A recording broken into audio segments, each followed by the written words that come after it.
Now we shall learn the merits and limitations of field experiment. Following are some strength of field experiments. Strength कर लें, advantage कर लें, merit कर लें, it is all the same.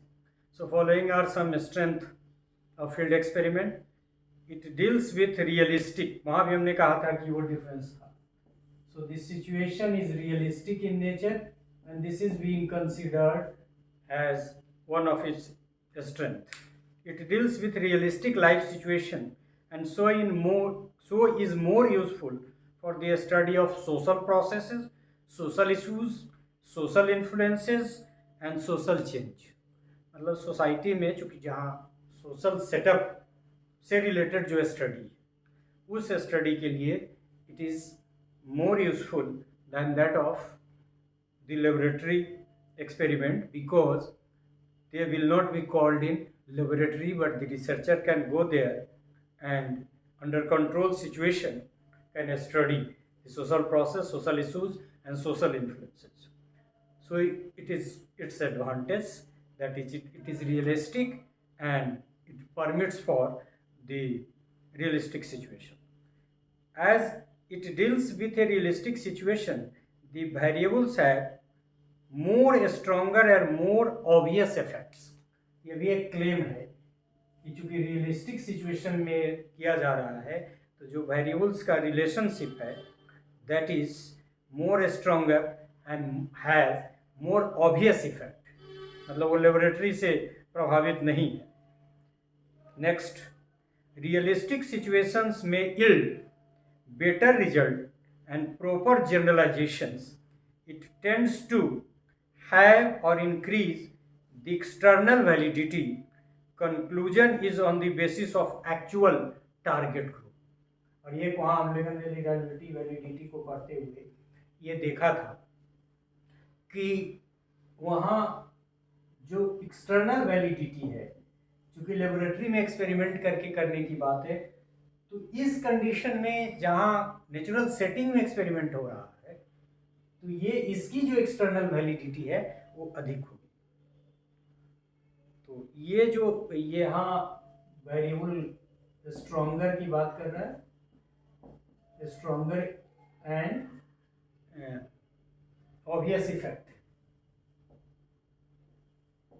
Effect की बात कर रहे हैं और यहाँ एक्सटर्नल वैलिडिटी इसका कह रहा है कि इस कंडीशन में एक्सटर्नल वैलिडिटी अधिक होगा. It is well suited for testing a broad hypothesis and theories and obtain to answer to practical questions. It is more suitable for the identification of the situation of practical problems. मतलब पहला जो है उसी से मिलते जुलता ये भी लग रहा है कि इसमें हाइपोथेसिस टेस्टिंग रियल सिचुएशन में या फिर सोशल सेटिंग के लिए ज़्यादा यूजफुल है. So it has certain merits.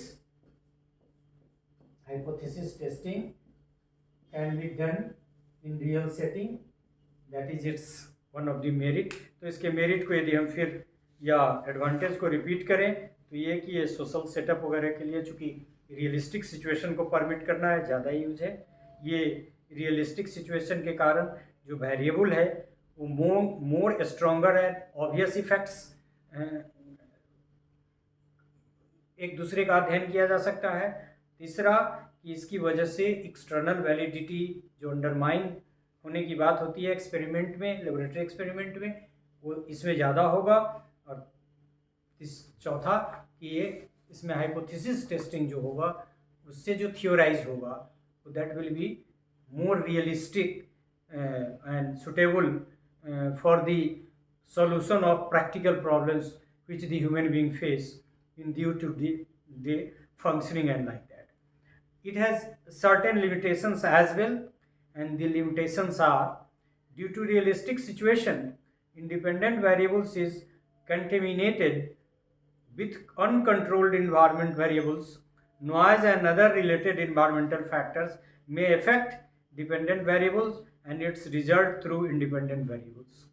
तो ये तो सही बात है कि सिचुएशन में चूंकि कंट्रोल नहीं है, उतना कंट्रोल हो भी नहीं सकता है, तो ऑब्वियस है कि जो रिलेशनशिप इंडिपेंडेंट और डिपेंडेंट वेरिएबल के बीच का है, नॉइज और अदर इन्वायरमेंटल फैक्टर की वजह से प्रभावित होगा, इसकी ज़्यादा संभावना है। Due to ignorance and non cooperation of subjects, manipulation of independent variable में be difficult.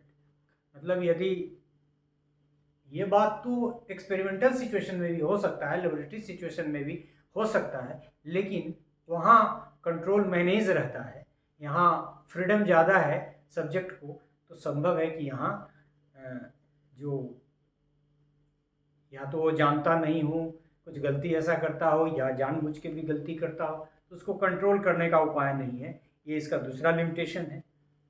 Due to environmental variable it is difficult to achieve a high degree of precision और accuracy। प्रेसिजन और एक्यूरेसी जो उसका major strength है वो इसमें संभव नहीं है, क्योंकि ये नेचुरल सेटिंग में है। कंट्रोल मिनिमम ही अप्लाई किया जा सकता है, कितनी भी कोशिश की जाए तो। It is more easy in laboratory experiment as in this arrangement all extraneous variables are controlled to the maximum possible limit.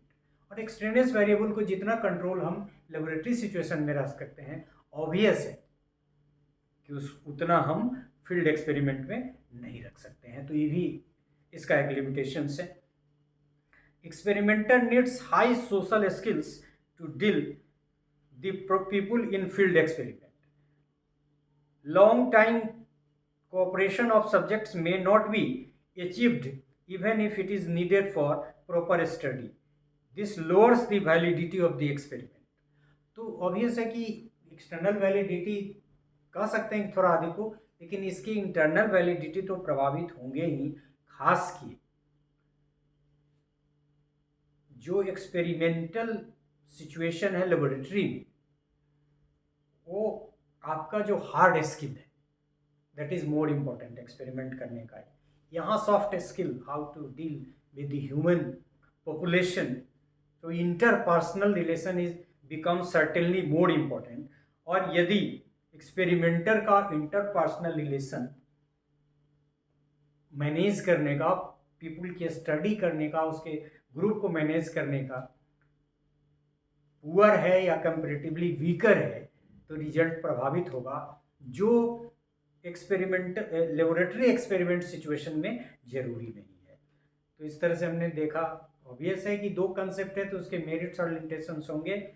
वो फील्ड एक्सपेरिमेंट्स के भी हैं, लेबोरेटरी एक्सपेरिमेंट्स के भी थे, लेकिन इसका जो मेजर स्ट्रेंथ है उसमें हाइपोथेसिस टेस्टिंग रियल कंडीशन में हो सकता है। ये वैलिडिटी जो इंटरनल है, एक्सटर्नल है, ये नेचुरल सेटिंग की वजह से हाई हो जाती है। इसका जो स्ट्रॉन्गर इफेक्ट है वेरिएबल का, वो ऑब्वियस है क्योंकि वो नेचुरल सेटिंग में है, और फिर ये रियलिस्टिक सिचुएशन में किया जा रहा है। बाकी सब इसके चूँकि रिग्रेस नेचर नहीं मेंटेन कर सकते हैं, तो इसके लिमिटेशंस भी हैं। So this is all about merits and limitations of field experiment and related aspect of field experiment. Thank you.